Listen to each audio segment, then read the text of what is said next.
I just wasn't thinking like, oh yes, sis, you're about to like be saddling your behind. Like, nah, I didn't know that. You thought I was feeling you? That nigga a munch. Nigga, either he ate it for lunch. Hey y'all, welcome back to my channel.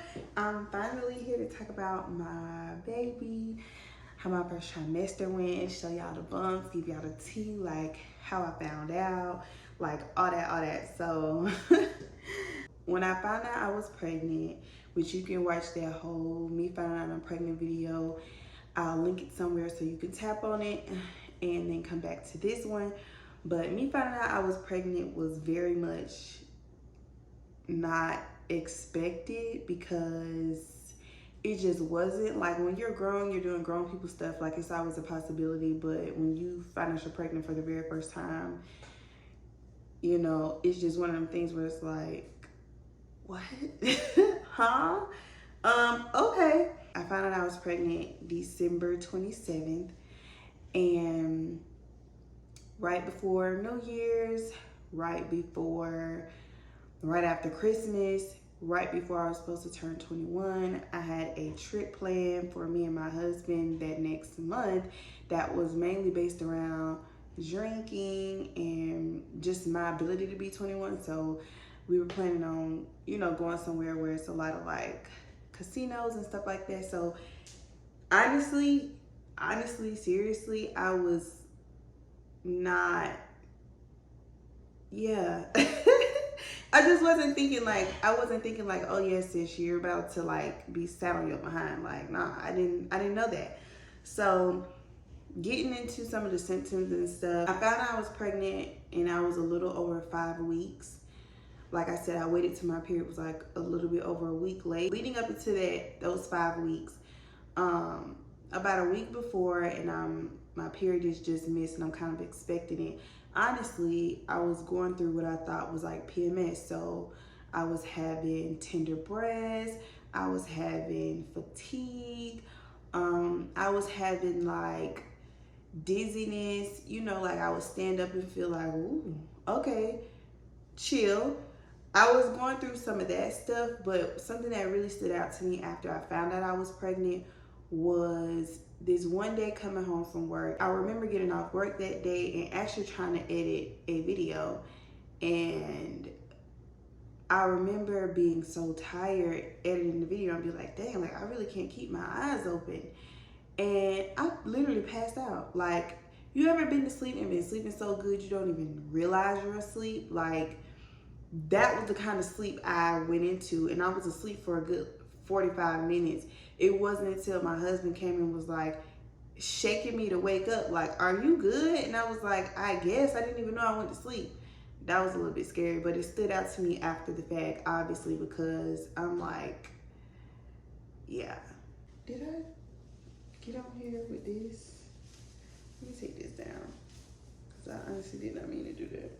And then the one other thing that really stood out that I had never had before was dry skin to the point it was peeling.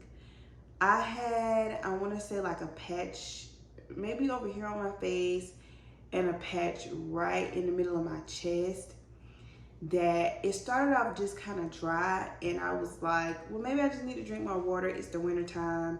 Maybe I just need to drink more water and it'll go away. A couple of days went by and it was getting progressively worse. And I'm a water drinker anyway. Like, anybody that drink water know, you know, I'm one of the people that don't like Dasani. I don't like Aquafina. Like, you can't give me any kind of water. So I'm like a water girl. So for me to be feeling like maybe I'm not drinking enough water, it makes sense after the fact. But my skin was getting progressively more and more dry, to the point, because I wasn't as diligent about it as the one on my face, it got to the point where it was like a scab.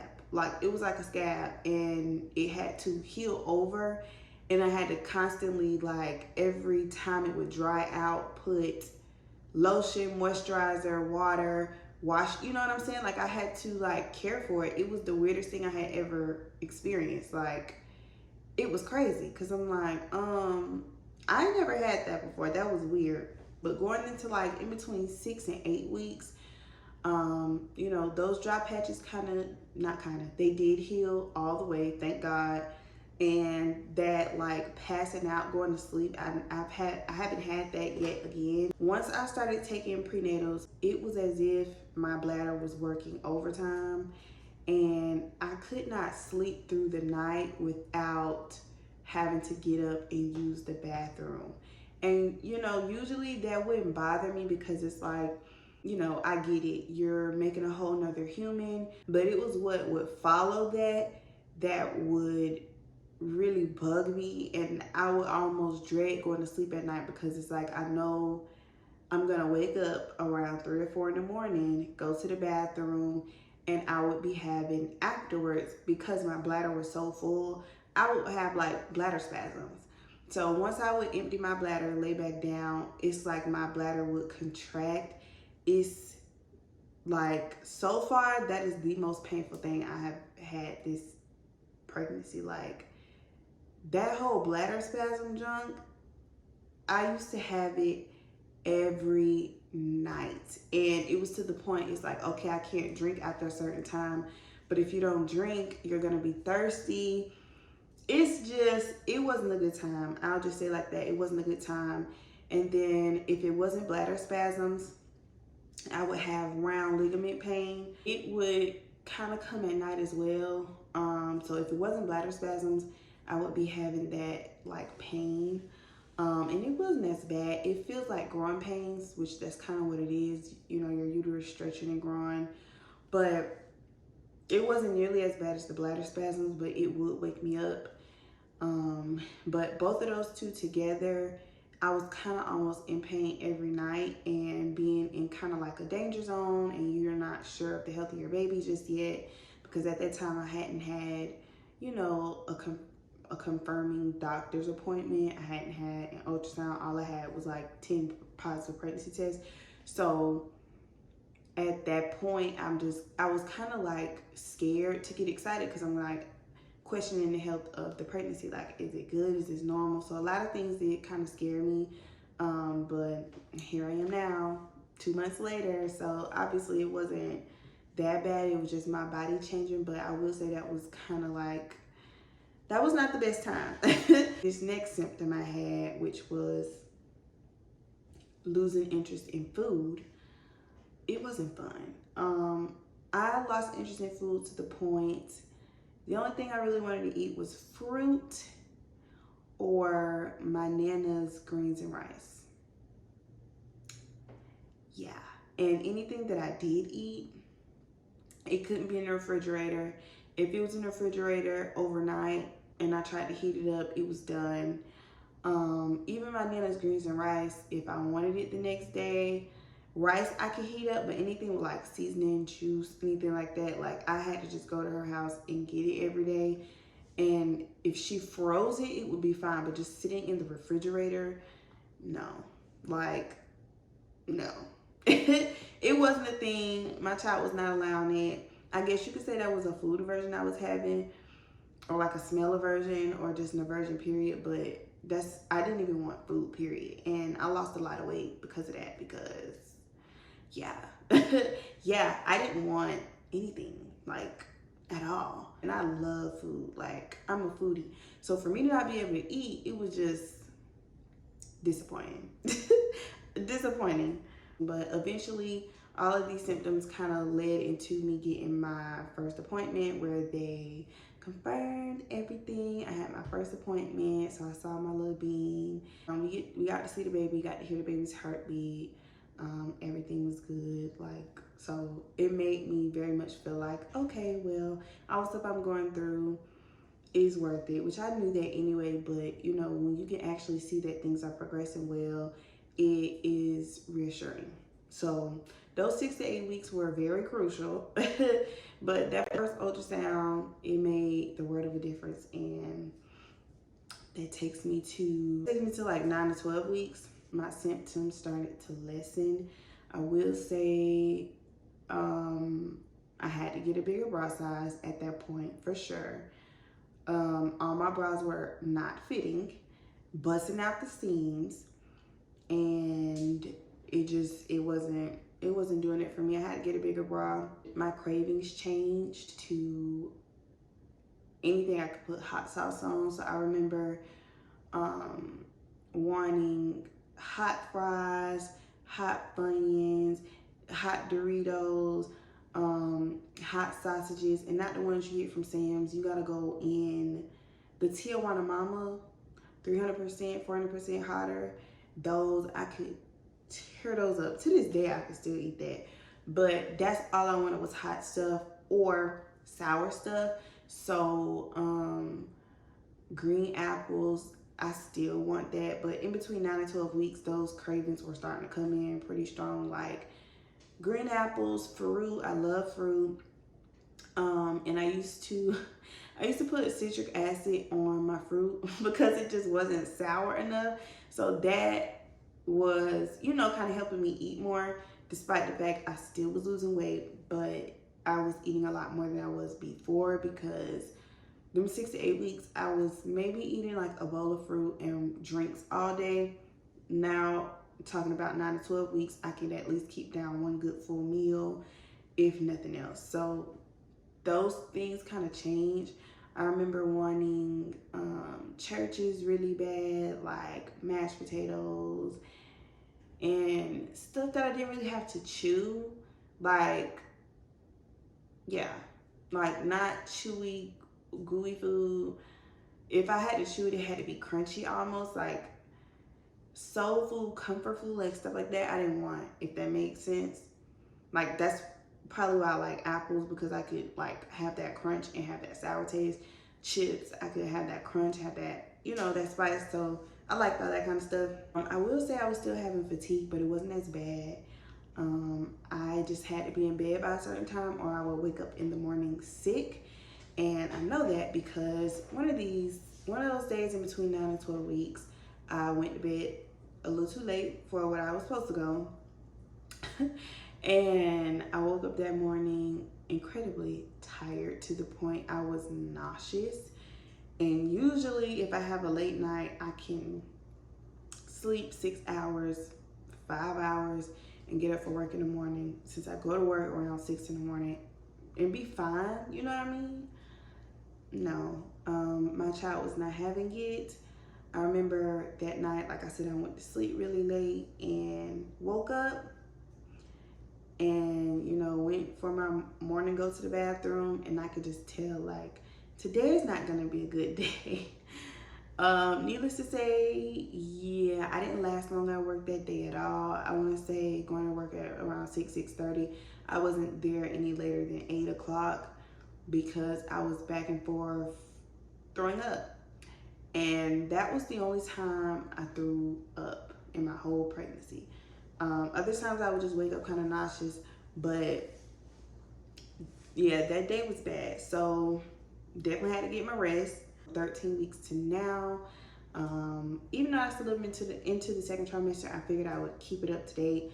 Tomorrow I will be 15 weeks. So yeah, now my symptoms have decreased a lot. I'm saying symptoms like this is some kind of illness, but my the things I was going through earlier in my pregnancy has decreased a lot. I can go through the night and not have to use the bathroom.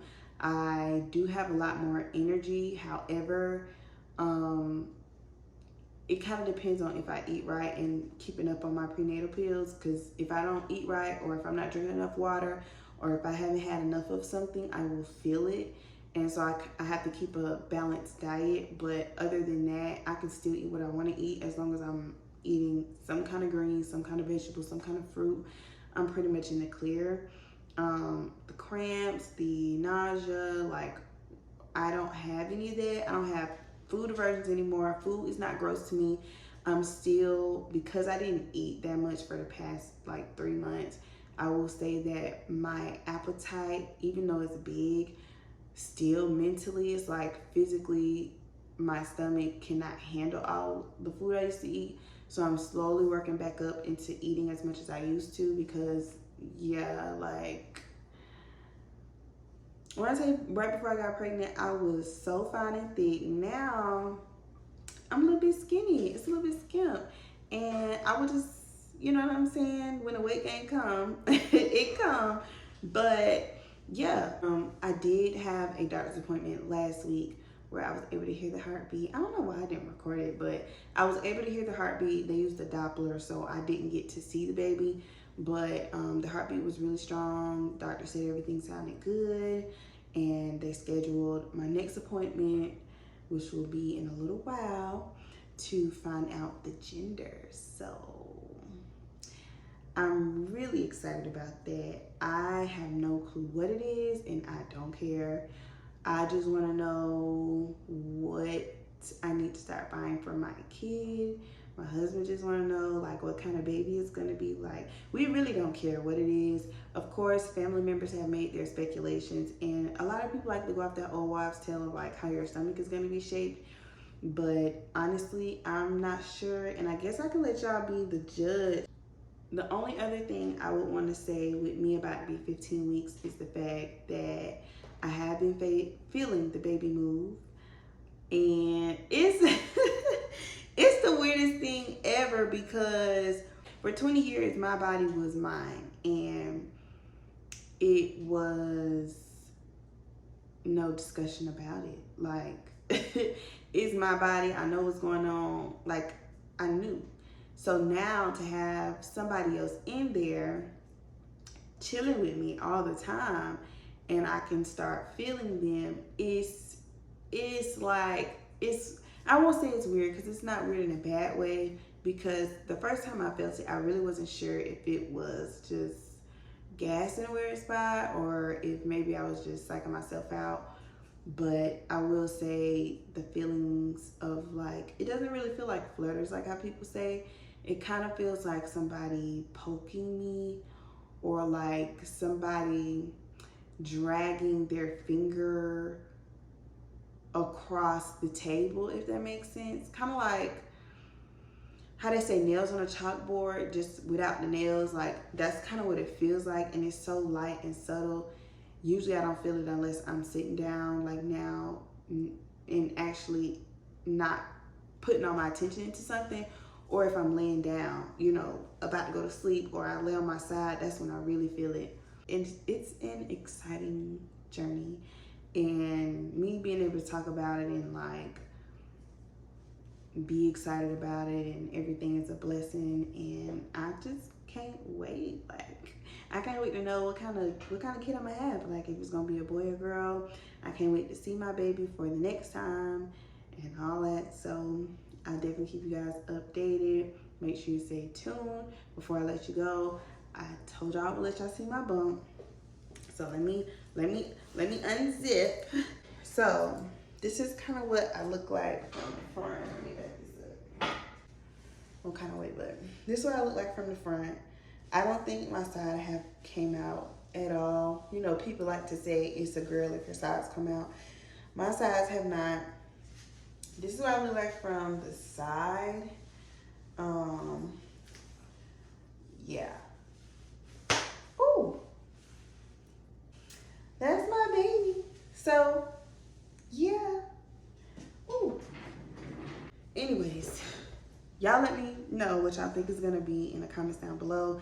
And make sure you stay tuned for vlogs and everything that's to come, and I'll catch y'all in the next video. I be on the scene. I too fat, can't fit no jeans. Use my stitch, but it's not on the scene. I got that ready, I'm keeping it clean. When niggas that's toting the beam. Saying you love me, but what do you mean? Pretty ass me like that on me.